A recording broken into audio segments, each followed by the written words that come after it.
ನೋಡಿ ಈ ರೀತಿ ಸರ್ವ್ ಮಾಡಿಕೊಂಡು ತಿನ್ನೋದು. ನಾನು ಮಧ್ಯಾಹ್ನದ ಊಟಕ್ಕೆ ಮಾಡ್ಕೊಂಡಿದ್ದೀನಿ. ಈ ರೆಸಿಪಿ ನೀವು ಮಾಡಿಕೊಂಡು ನೋಡಿ. ಇವತ್ತು ಬಿಸಿಬೇಳೆಭಾತ್ಗೆ ಹುರ್ಕೊಳ್ಳೋಣ ಅಂತ ಎಲ್ಲನೂ ತೆಕ್ಕೊಂಡಿದ್ದೀನಿ. ಈ ಸ್ಪೂನಲ್ಲಿ 1 ಸ್ಪೂನ್ ಕಡಲೆಬೇಳೆ ಹಾಕ್ಕೊಂಡಿದ್ದೀನಿ. ಇದೇ ಸ್ಪೂನಲ್ಲಿ 2 ಸ್ಪೂನು ಉದ್ದಿನಕಾಳು ಹಾಕ್ಕೊಂಡಿದ್ದೀನಿ, ಉದ್ದು ಬೇಳೆಗುಂಡು ಕಾಳು. ಇದೇ ಸ್ಪೂನಲ್ಲಿ 4 ಸ್ಪೂನು ಧನಿಯಾ, 1/4 ಸ್ಪೂನ್ ಜೀರಿಗೆ, ಒಂದು 20 ಮೆಣಸು, 1/4 ಸ್ಪೂನ್ ಮೆಂತ್ಯ ಹಾಕ್ಕೊಂಡಿದ್ದೀನಿ. ಚಕ್ಕೆ, ಏಲಕ್ಕಿ, ಚಕ್ಕೆ, ಲವಂಗ ಮತ್ತು 2 ಏಲಕ್ಕಿ ತೊಗೊಂಡಿದ್ದೀನಿ. ಕರ್ಬೇವಿನ ಸೊಪ್ಪು ತೊಗೊಂಡಿದ್ದೀನಿ. 6 ಗುಂಟೂರು, ಒಂದು 5 ಬ್ಯಾಡಗಿ ಮೆಣಸಿನ್ಕಾಯಿ ತೊಗೊಂಡಿದ್ದೀನಿ. ಇದರಲ್ಲಿ 1 ಸ್ಪೂನ್ ಗಸಗಸೆ ತೊಗೊಂಡಿದ್ದೀನಿ. ಅರ್ಧ ಹೋಳು ಕೊಬ್ಬರಿ ತುರ್ಕೊಳ್ತೀನಿ. ಇದನ್ನೆಲ್ಲ ಲೈಟಾಗಿ ಇವಾಗ ಹುರ್ಕೊಳ್ಳೋಣ. ಮನೆಯಲ್ಲೇ ಮಾಡಿಕೊಂಡ್ರೆ ಬಿಸಿಬೇಳೆಭಾತ್ ಪುಡಿ ಹೈಜೆನಿಕ್ ಆಗಿರುತ್ತೆ. ನಾವು ಬಿಸಿಬೇಳೆಭಾತ್ ಮಾಡುವಾಗ ನಮಗೆ ಎಷ್ಟು ಸ್ಪೂನ್ ಬೇಕು ಅಷ್ಟು ಇದು ಒಂದು ಸಲ ಮಾಡಿಕೊಂಡ್ರೆ ಒಂದು 5-6 ಸಲ ಆಗುತ್ತೆ. ಅಷ್ಟು ಸ್ಪೂನ್ ಹಾಕ್ಕೋಬೋದು. ನಮಗೆ ಎಷ್ಟು ಬೇಕು ಮನೆಗೆ ಮಾಡುವಾಗ ಅಷ್ಟು ಸ್ಪೂನ್ ಹಾಕ್ಕೋಬೋದು. ಇವಾಗ ಹುರ್ಕೊಳ್ಳೋಣ ಎಲ್ಲನೂ ಲೈಟಾಗಿ ಒಂದೊಂದಾಗಿ. ಇರೋ ಪದಾರ್ಥ ಇಷ್ಟನ್ನು ಹಾಕ್ಕೊಂಡು ಇದ್ರ ಜೊತೆಗೆ ಮೆಣಸಿನ್ಕಾಯಿ ಹಾಕ್ಕೊಳ್ತೀನಿ. ಇಲ್ಲ ಮೆಣಸಿನ್ಕಾಯಿ ಲಾಸ್ಟಿಗೆ ಹಾಕ್ಕೊಂಡ್ರೂ ಆಯಿತು. ಗಟ್ಟಿ ಇರೋ ಪದಾರ್ಥ ಇಷ್ಟನ್ನು ಒಟ್ಟಿಗೆ ಹುರ್ಕೋಬೋದು. ಈ ಧನಿಯಾ ಮಾತ್ರ ಸ್ವಲ್ಪ ತೆಳು ಇರುತ್ತೆ, ಸೀಸಬಾರ್ದು. ಧನಿಯಾ ಕಡಿಮೆ ಉರಿಲಿ ಲೈಟಾಗಿ ಧನಿಯಾ, ಕರಿಬೇವನ್ನ ಮತ್ತು ಗಸಗಸೆನ ಹುರ್ಕೊಳ್ತೀನಿ. 3 ಒಂದಾಗಿ ಹುರ್ಕೊಳ್ತೀನಿ. ಇವಾಗ ಈ ಪದಾರ್ಥ ಹುರ್ಕೊಳ್ಳೋಣ.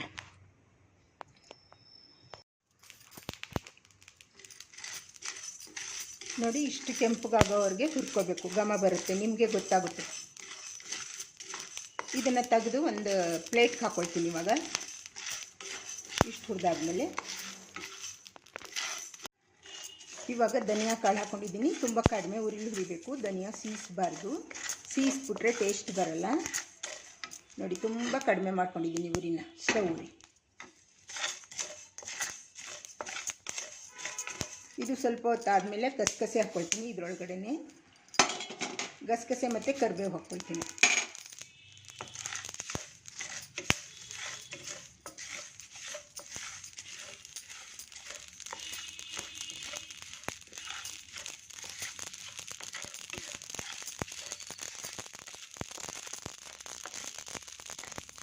ಇಷ್ಟಾದರೆ ಸಾಕು. ಇವಾಗ ಇದನ್ನು ತೆಗೆದುಬಿಡ್ತೀನಿ.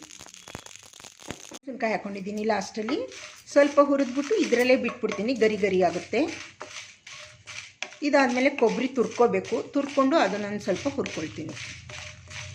ಇವಾಗ ಸ್ಟವ್ ಆಫ್ ಮಾಡಿಬಿಡ್ತೀನಿ. ಇದೇ ಊರಿಗೆ ಗರಿ ಗರಿ ಆಗುತ್ತೆ.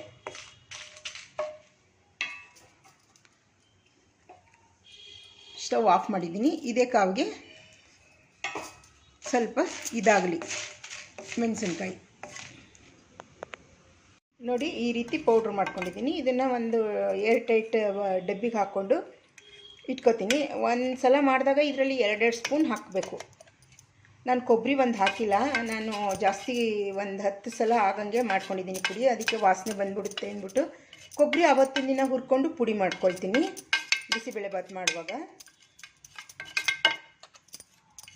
ಮನೆಯೆಲ್ಲ ಘಮ ಘಮ ಅನ್ನುತ್ತೆ, ಹೈಜೆನಿಕ್ ಆಗಿರುತ್ತೆ. ನಾವು ಮನೆಯಲ್ಲೇ ಮಾಡ್ಕೊಳ್ಳೋದು. ಹೊರಗಡೆ ಪುಡಿ ತೊಗೊಳೋದ್ಕಿಂತ ಈ ರೀತಿ ನೀವು ಮಾಡಿಕೊಂಡು ಬಿಸಿಬೇಳೆಭಾತ್ ಮಾಡಿ ನೋಡಿ. ಈ ರೀತಿ ಮುಚ್ಚಳ ಏರ್ಟೈಟ್ಗೆ ಹಾಕಿಬಿಟ್ಟು ಮುಚ್ಚಳ ಹಾಕಿಬಿಟ್ಟು ಫ್ರಿಜ್ಜೊಳಗೆ ಇಟ್ಕೊಳ್ತೀನಿ. ನಾನು ಈ ರೀತಿ ಬರ್ಕೊಂಡಿರ್ತೀನಿ ಬಿಸಿಬೇಳೆಭಾತ್ ಪೌಡ್ರ್ ಅಂತ. ಮಾಡುವಾಗ ತೊಗೊಂಡು ಒಂದು 4 ಸಲ ಆಗುತ್ತೆ. ಇದು ನಾವು ಇಬ್ಬರಿದ್ದೀವಿ, ಒಂದು 4 ಸಲ ಆಗುತ್ತೆ. ಇಲ್ಲಿ ನಾನು ಸಬ್ಬಕ್ಕಿ ತೊಗೊಂಡಿದ್ದೀನಿ ಮತ್ತು ಬಾರ್ಲಿ ತೊಗೊಂಡಿದ್ದೀನಿ. ಈ ಸ್ಪೂನಲ್ಲಿ 2 ಸ್ಪೂನ್ ನೆನೆಸ್ಕೊತೀನಿ. ನೈಟೇ ನೆನೆಸ್ಕೊತಾ ಇದ್ದೀನಿ.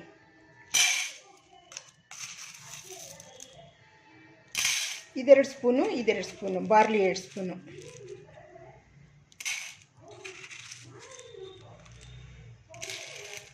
ಕ್ಲೀನಾಗಿ ನೀರು ಹಾಕಿ ತೊಳ್ಕೊತೀನಿ. ಇವಾಗ ಈ ರೀತಿ ಮುಳುಗಷ್ಟು ನೀರು ಹಾಕ್ಬಿಟ್ಟು ನೈಟು ನೆನೆ ಹಾಕ್ತೀನಿ.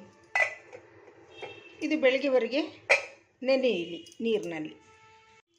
ನಾನು ಈ ಅರ್ಧ ಕಪ್ ಗೋಧಿ ರವೆ ತೊಗೊಂಡಿದ್ದೀನಿ. 1/4 ಕಪ್ ಹೆಸರುಬೇಳೆ, 1/4 ಕಪ್ ತೊಗರಿಬೇಳೆ, 1 ಹಿಡಿಯಷ್ಟು ಕಡಲೆಕಾಯಿ ಬೀಜ ತೊಗೊಂಡಿದ್ದೀನಿ. ಸ್ವಲ್ಪ ಅವರೆಕಾಳು ಹಾಕ್ಕೋತೀನಿ ಇದರೊಳಗಡೆ, ಹಸಿ ಅವರೆಕಾಳಿದು. ನೀವು ಬಟಾಣಿ ಬೇಕಾದ್ರೆ ಹಾಕ್ಕೋಬೋದು. ಇದನ್ನು ಕ್ಲೀನಾಗಿ ತೊಳ್ಕೊತೀನಿ ಮೊದಲಿಗೆ. ರಾತ್ರಿ ನೆನೆಸಿದ್ವಲ್ಲ ಬಾರ್ಲಿ ಮತ್ತು ಸೀಮೆ ಅಕ್ಕಿ, ಇದನ್ನು ಹಾಕ್ಕೊಳ್ತೀನಿ. ಇದು ಮುಳುಗೋಷ್ಟು ನೀರು ಹಾಕಿದ್ದೀನಿ. ಇವಾಗ ತರಕಾರಿಲಿ ಟೊಮೊಟೊ ಹಾಕಿದ್ದೀನಿ, ಗೆಡ್ಡೆಕೋಸು, ಬೀನ್ಸು, ಕ್ಯಾರೆಟ್ ಹಾಕೋತೀನಿ. ಈ ದಪ್ಪ ಮೆಣಸಿನ್ಕಾಯಿ ಹಾಕ್ಕೊಳ್ಳಲ್ಲ. ಇವ 4 ಇದರೊಳಗಡೆ ಹಾಕ್ತೀನಿ.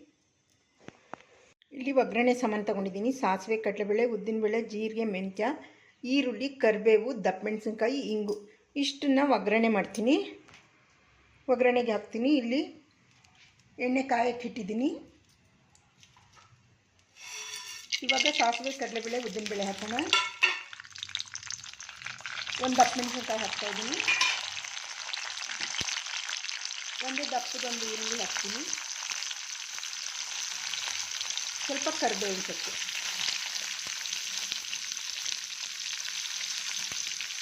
ಸ್ವಲ್ಪ ಹಿಂಗೆ ಹಾಕ್ತೀನಿ. ಇದೆಲ್ಲ ಚೆನ್ನಾಗಿ ಫ್ರೈ ಆಗಲಿ ಸ್ವಲ್ಪ. ನೋಡಿ, ಗೋಧಿ ನುಚ್ಚು, ತರಕಾರಿ ಎಲ್ಲ ಹಾಕಿದ್ನಲ್ಲ, ಈ ರೀತಿ ಬೆಂದಿದೆ.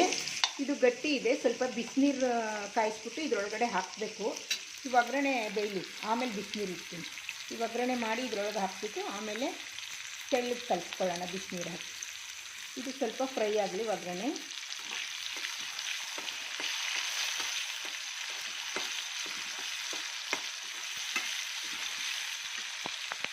ನೋಡಿ, ಒಗ್ಗರಣೆ ಇಷ್ಟು ಫ್ರೈ ಆದಮೇಲೆ ಸ್ವಲ್ಪ ಕೊಬ್ಬರಿ ತುರಿ ಹಾಕ್ತೀನಿ.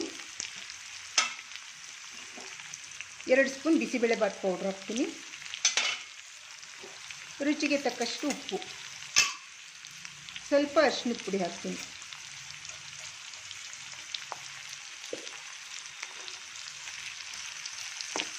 ಕಡಿಮೆ ಉರಿಲಿ ಒಗ್ಗರಣೆಯಲ್ಲಿ ಫ್ರೈ ಮಾಡ್ಕೊಳ್ತಾ ಇದ್ದೀನಿ. ಇದು ಸ್ವಲ್ಪ ಫ್ರೈ ಆಗಲಿ ಎಣ್ಣೆ ಒಳಗಡೆ.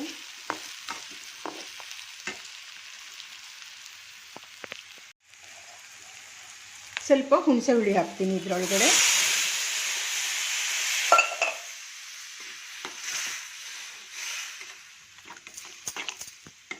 ಇದನ್ನು ತೆಗೆದು ಇದರೊಳಗಡೆ ಹಾಕಿಬಿಟ್ಟು ಸ್ವಲ್ಪ ಒಂದು 3 ಲೋಟದಷ್ಟು ಬಿಸಿನೀರು ಕಾಯಿಸ್ಕೊತೀನಿ. ನೋಡಿ, ಒಗ್ಗರಣೆ ಹಾಕಿದ್ದೀನಿ. ಎಲ್ಲ ಮಿಕ್ಸ್ ಮಾಡ್ತೀನಿ. ಮಿಕ್ಸ್ ಮಾಡಿಬಿಟ್ಟು ಇಲ್ಲಿ ಬಿಸಿನೀರು ಕಾಯಕ್ಕಿಟ್ಟಿದ್ದೀನಿ. ಆ ಬಿಸಿ ನೀರು, ಮರಳ ನೀರು ಹಾಕ್ಕೊಂಡು ನಮಗೆ ಎಷ್ಟು ತೆಳ್ಳಗೆ ಬೇಕೋ ಅಷ್ಟು ಬಿಸಿಬೇಳೆಬಾತನ್ನ ತೆಳ್ಳಗೆ ಮಾಡ್ಕೋಬೇಕು. ಇವಾಗ ನೋಡಿ, ನೀರು ಇಷ್ಟು ಕುದಿದ್ರೆ ಸಾಕು. ಇವಾಗ ಸ್ಟವ್ ಉರಿ ಕಡಿಮೆ ಮಾಡಿದ್ದೀನಿ. ಇದಕ್ಕೆ ಹಾಕ್ಕೊಂಡು ನಮಗೆ ಹೇಗೆ ತೆಳ್ಳಗೆ ಬೇಕೋ ಹಾಗೆ ಮಿಕ್ಸ್ ಮಾಡ್ಕೊಳ್ತೀನಿ. ಮೊದಲಿಗೆ ನೋಡಿ, ಇಷ್ಟು ತೆಳ್ಳಗೆ ಮಾಡ್ಕೊಂಡಿದ್ದೀನಿ ಬಿಸಿಬೇಳೆಬಾತು. ಇದು ಬತ್ತಾ ಆರಿದ್ಮೇಲೆ ಗಟ್ಟಿಯಾಗುತ್ತೆ. ನನಗೆ ಇಷ್ಟು ತೆಳ್ಳಿ ಸಾಕು. ಉಪ್ಪು ಸರಿ ಇದೆ ಅಂತ ರುಚಿ ನೋಡ್ಕೊಳ್ಳಿ. ಚೆನ್ನಾಗಿ ಒಂದು ಸಲ ಕುದಿಸ್ಕೊಂಬಿಟ್ರೆ ಬಿಸಿಬೇಳೆಬಾತು ರೆಡಿ. ಇದು ಚೆನ್ನಾಗಿ ಕುದಿ ಬರಲಿ ಒಂದು ಸಲ. ಇವಾಗ ಮೇಲೆ ಸ್ವಲ್ಪ ಕೊತ್ತಂಬರಿ ಸೊಪ್ಪು ಹಾಕಿ ಮಿಕ್ಸ್ ಮಾಡೋಣ.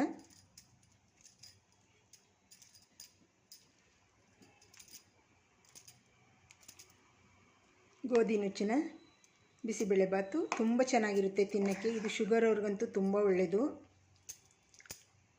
ಅಕ್ಕಿಲಿ ಮಾಡ್ಬೋದು, ಅವಲಕ್ಕಿಲಿ ಮಾಡ್ಬೋದು. ಈ ರೀತಿ ಗೋಧಿ ನುಚ್ಚಲ್ಲಿ ಒಮ್ಮೆ ಮಾಡಿ ನೋಡಿ. ಇದು ಚೆನ್ನಾಗಿ ಕುದಿ ಬರಲಿ.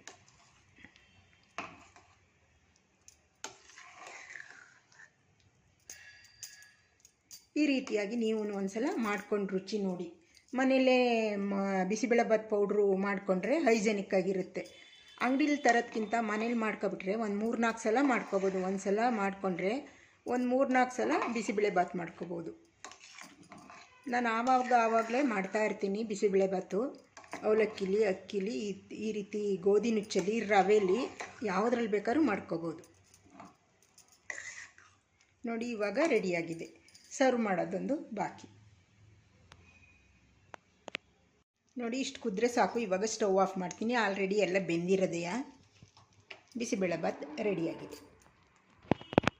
ಸೌತೆಕಾಯಿ ತೊಗೊಂಡಿದ್ದೀನಿ, 2 ನೆಲ್ಲಿಕಾಯಿ ತೊಗೊಂಡಿದ್ದೀನಿ, ಒಂದು ಸಣ್ಣ ಸೌತೆಕಾಯಿ, ಒಂದು ಸಣ್ಣದು ಸೀಬೆಹಣ್ಣು, ಇದೆಲ್ಲ ತೊಳ್ಕೊಂಡಿದ್ದೀನಿ. ಇವಾಗ ಕ್ಲೀನಾಗಿ ಕಟ್ ಮಾಡ್ಕೊಳ್ತೀನಿ. ನೋಡಿ, ಈ ರೀತಿ ಮಿಕ್ಸ್ ಮಾಡ್ಕೊಂಡಿದ್ದೀನಿ. ನೆಲ್ಲಿಕಾಯಿ, ಸೀಬೆಕಾಯಿ, ಸೌತೆಕಾಯಿ. ಇದರಲ್ಲಿ ಸ್ವಲ್ಪ ತೊಗೊಳ್ತೀನಿ.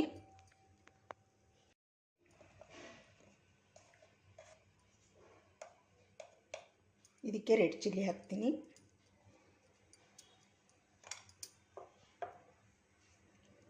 ಸ್ವಲ್ಪ ಉಪ್ಪಿನ ಪುಡಿ ಹಾಕ್ಕೊಳ್ತೀನಿ. ಇವಾಗ ಮಿಕ್ಸ್ ಮಾಡ್ತೀನಿ.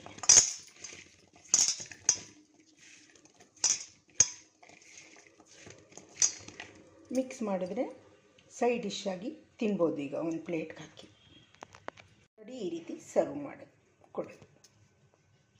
ಇದು ನೀವು ಮಾಡಿ ನೋಡಿ ಈ ರೀತಿ.